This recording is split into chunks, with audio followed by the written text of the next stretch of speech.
Welcome to WEFM's 3 p.m. News. I'm your presenter, Jessica Klein. First, on the local scene.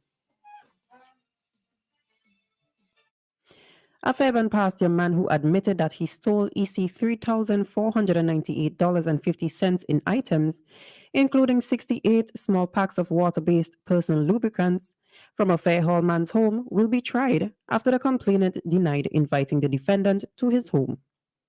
The accused, Ellerman Phillips, age 22, pleaded guilty at the Kingston Magistrates Court on Tuesday to a charge that between December 31st, 2022 and January 1st, 2023 at Fair Hall, he entered the dwelling home of Cornelius Edwards as a trespasser and stole a quantity of items, including $300 cash, total value $3,798.50 of Edwards' property.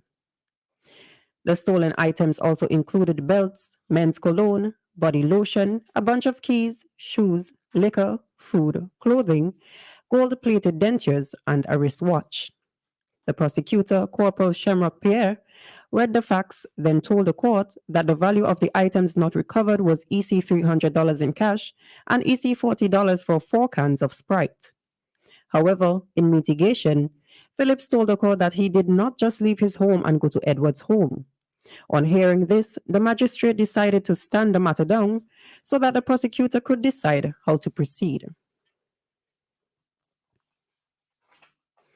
The Ministry of Health, Wellness and the Environment, in a COVID-19 update dated January 4th, 2023, gave confirmation of 23 active COVID-19 cases in St. Vincent and the Grenadines. Reports also show a record of 1 new COVID-19 related death, taking the COVID-19 death toll to 120.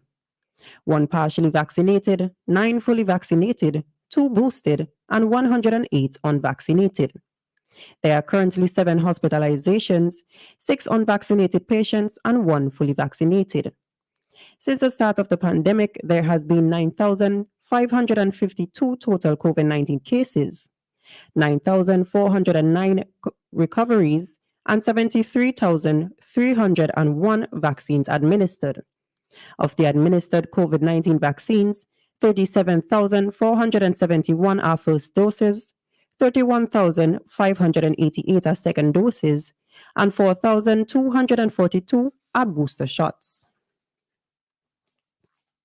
Still on the local scene, the University of the West Indies Open Campus St. Vincent and the Grenadines is inviting creative people to participate in its annual literary fair. The UWI Open Campus Annual Literary Fair is scheduled to be held from March 8th to 11th this year. It will be held in collaboration with the Vincentian Association of Artists, Writers, and Producers, Inc. In a post, the Open Campus said it is inviting Vincentian writers, poets, artists, visual artists, craftsmen, photographers, filmmakers, and booksellers to take part. The theme for this year's literary fair is promoting the arts, sustaining the environment, preserving our cultural heritage. In the region, on Tuesday, 10th January 2023, the Eastern Caribbean Supreme Court will mark the commencement of the new law year with its traditional ceremonial opening proceedings under the theme, the ECSC, Navigating the Changing Tides. This year, the host territory is Anguilla, where the first scheduled sitting for the court appeal for 2023 will take place. The ceremonial opening will commence with a church service in each member state and territory, followed by the procession of the High Court, where the formal special sitting of the court will be held. In Anguilla, the church service will be held at the St. Mary's Pro-Cathedral, commencing at 8 a.m. This will be followed by the procession of the High Court, where the inspection of the guard will be conducted, followed by the special sitting at 10 a.m. In similar fashion, of the past 2 years, there will be one special sitting throughout the 9 member states and territories. The Chief Justice, Her Leadership, Dame Janice M. Piera, will deliver the feature address appearing live from the courts in Anguilla, along with other speakers from Anguilla, while the speakers from the other 8 member states and territories will appear remotely. The special sitting will be carried live via Zoom to the other member states and territories of the OECS and will also be live streamed via the court's website, Facebook page, and the websites and social media pages of the government information services in each member state and territory.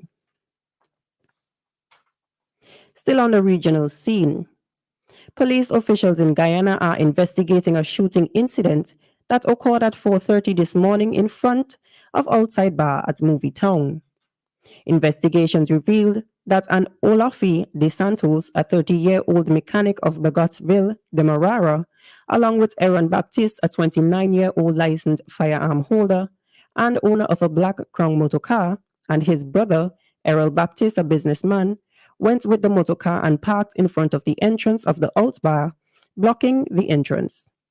As a result, Sheldon Adams, a 41-year-old security employed by the bar, went up to the driver of the car and told him that he could not park at the entrance. The Baptist brothers then exited the vehicle and refused to move. One brother who was holding a Hennessy bottle in his hand then attacked the security guard, hitting him across the face, causing him to receive injuries and collapse to the ground. Olafi De Santos then allegedly pulled out a handgun from the waist of his pants and discharged several rounds in the area, causing persons who were present to also discharge rounds in response. Olafi received 3 shots total, 1 to his lower abdomen, 1 to the right side of his chest, and 1 to his left forearm. Both men were taken to Guyana's Woodland Hospital for medical attention, and the Baptist brothers were later arrested. On the international scene, United States Coast Guard Service and Air Units rescued 2 boaters after a vessel capsized on Wednesday morning off Puerto Rico. The incident happened about 6.5 nautical miles northeast of Sawan. A Coast Guard release identified the rescued boaters as Stephen McGrath, age 54, and Tyler Penfield, age 25. According to reports, the men were both fishing when a swell caused their 24-foot vessel, Vida Azul, to capsize. As a result, both men ended up in the water. The Coast Guard release quoted Petty Officer Second Class David Rodriguez, saying that proper safety equipment saved the men's lives. Lieutenant Todd Stephens, Jayhawk helicopter pilot for the case, observed that the vessel in distress had a personal locator beacon that led rescuers directly to the location. This has been WEFM's 3 p.m. news. I have been your presenter, Jessica Klein. Join us again at 5:30 p.m. for WEFM's evening news, and we thank you for listening.